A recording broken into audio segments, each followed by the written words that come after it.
Assalamualaikum, selamat pagi ibu-ibu. Waalaikumsalam. Apa kabar? Baik. Alhamdulillah baik ya. Semoga hari ini kita senantiasa selalu dalam keadaan sehat walafiat ya, berhubung karena sekarang kita masih dalam kondisi pandemi ya, pandemi COVID-19. Jadi ada baiknya kita selalu menjaga kesehatan diri kita sehingga terhindar dari COVID-19 ya. Oke ibu-ibu. Nah pada hari ini ibu-ibu kita akan melanjutkan materi kita yang masih ada hubungannya dengan cara penanganan dan pencegahan stunting ya. Jadi masih kita akan lanjutkan materi kita tentang hal tersebut. Namun sebelumnya saya mau tanya dulu sama bapak-bapak dengan ibu-ibu ini yang hadir. Masih ada tidak yang ingat materi bulan lalu? Atau sudah lupa? Coba Ibu Yanti, masih ingat? Tentang stimulasi anak, Bu. Iya, pintar ya Ibu Yanti ya, masih ingat ternyata. Jadi yang dibahas bulan lalu adalah tentang stimulasi untuk bayi dalam rangka penanganan atau pencegahan stunting terhadap anak ya. Jadi kasih tepuk salut dulu untuk Ibu Yanti ya. Tepuk salut. Salut, salut. Salut, salut.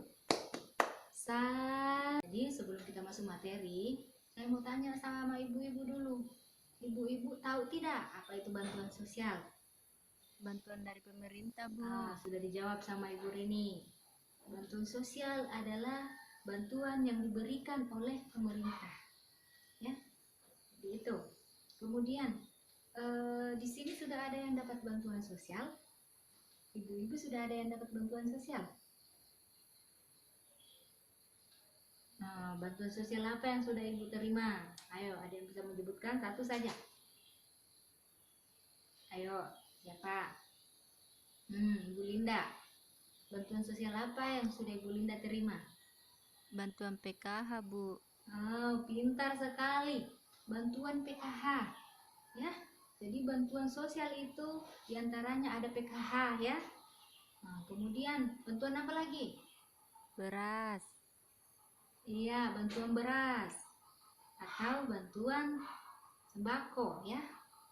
Jadi bahasa di sini itu mereka bilang bantuan beras, padahal namanya sebenarnya adalah kalau sekarang sudah disebut dengan nama bantuan sosial pangan atau BSP, yang dulunya itu viral dengan nama bantuan sembako ya, di bantuan sembako. Nah, jadi ibu-ibu sudah paham ya, dan bisa menyebutkan salah satu contoh atau beberapa contoh bantuan sosial ya. Sudah paham ya ibu-ibu? Oke, sekarang kita lanjut.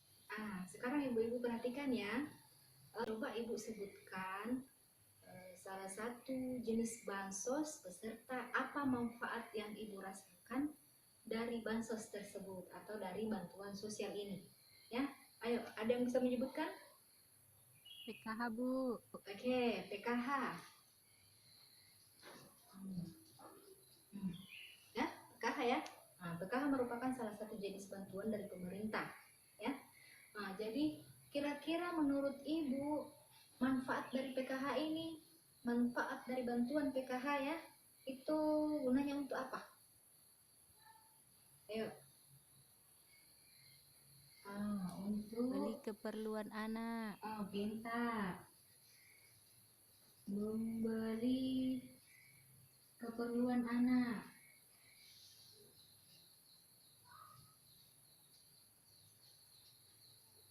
Apa lagi?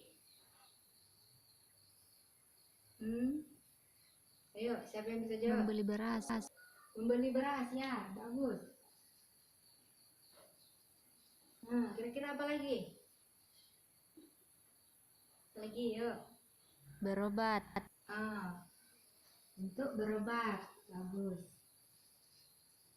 Berobat ya. Jadi ini adalah manfaat dari bantuan PKH yang menurut ibu sudah ibu rasakan ya. Nah, sekarang kita akan belajar tentang zat gizi yang ada dalam makanan beserta dengan fungsinya ya. Jadi ada beberapa kelompok-kelompok gizi yang bisa kita pelajari supaya kita paham ibu-ibu. Oh, kalau saya mau keluarga saya atau anak saya atau saya sendiri yang sedang dalam keadaan hamil bisa mengkonsumsi gizi seimbang, maka saya harus mengkonsumsi gizi seimbang yang di dalamnya ada ini, ya. Jadi supaya ibu-ibu tahu mengatur zat gizi apa yang harus ibu konsumsi untuk memenuhi gizi seimbang. Nah, sekarang kita akan belajar mengelompokkan beberapa gizi yang perlu ibu-ibu perhatikan.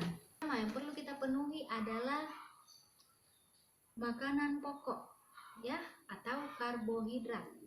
Nah, makanan pokok itu di dalamnya mengandung karbohidrat. Nah, ibu-ibu ada yang tahu tidak contoh makanan pokok itu yang mana? Beras. Ya, beras. Kemudian apa lagi? Ayo, apa lagi? Jagung. Apa lagi? Singkong. Ya. Jadi karbohidrat itu berfungsi untuk menghasilkan tenaga, ya, sebagai sumber tenaga untuk digunakan oleh ibu-ibu dan bapak-bapak melaksanakan aktivitas sehari-harinya. Kemudian yang kedua adalah sumber protein yang bisa didapat dari lauk pauk. Nah, lauk pauk itu sendiri bisa berasal dari hewan maupun dari tumbuhan. Nah, kalau dari hewan itu bisa kita dapatkan pada ikan, daging ayam, daging kambing, daging sapi, telur, ya. Jadi lauk pauk dari hewan itu adalah yang saya sebutkan tadi. Kemudian kalau dari tumbuhan bisa kita dapatkan pada kacang kedelai yang produknya salah satunya adalah tahu atau tempe. Nah, adapun manfaat dari lauk pauk yang menghasilkan protein ini adalah sebagai zat pembangun sel, ya ibu-ibu. Jadi protein ini berfungsi sebagai zat pembangun sel dan memperbaiki sel-sel dalam tubuh tak yang mengalami kerusakan, ya. Jadi makanya penting untuk kita mengkonsumsi lauk pauk. Ini adalah contoh sayur-sayuran yang biasa kita temukan di lingkungan sekitar kita, ya. Nah, seperti buah terong, timun, labu siam, wortel, kemudian kol, dan macam-macam lagi yang lainnya. Buah-buahan, contohnya buah pisang, apalagi? Pepaya, Bu. Iya, pepaya. Kemudian buah apel, buah jeruk, ya. Jambu. Ya, jambu. Nah, penting kita ketahui ibu-ibu, ternyata buah dan sayur itu sangat bermanfaat untuk tubuh kita. Jadi buah dan sayur ini bisa membantu proses kerja tubuh dan mencegah berbagai penyakit. Jadi itulah gunanya kita mengkonsumsi sayur dan buah supaya ibu-ibu dan bapak-bapak bisa terhindar dari segala macam penyakit, ya. Nah, jadi itu tadi ya bapak-bapak, ibu-ibu, beberapa jenis komponen gizi yang sudah saya jelaskan tadi. Sudah paham ya ibu-ibu? Iya.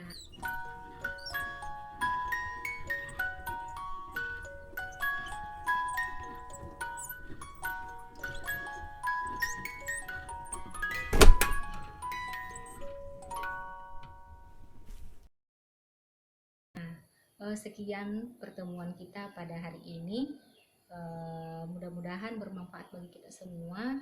Nanti pertemuan berikutnya kita akan melanjutkan materi yang masih ada hubungannya dengan pencegahan dan penanganan stunting, ya. Dan saya akhiri pertemuan kita hari ini dengan ucapan Assalamualaikum warahmatullahi wabarakatuh.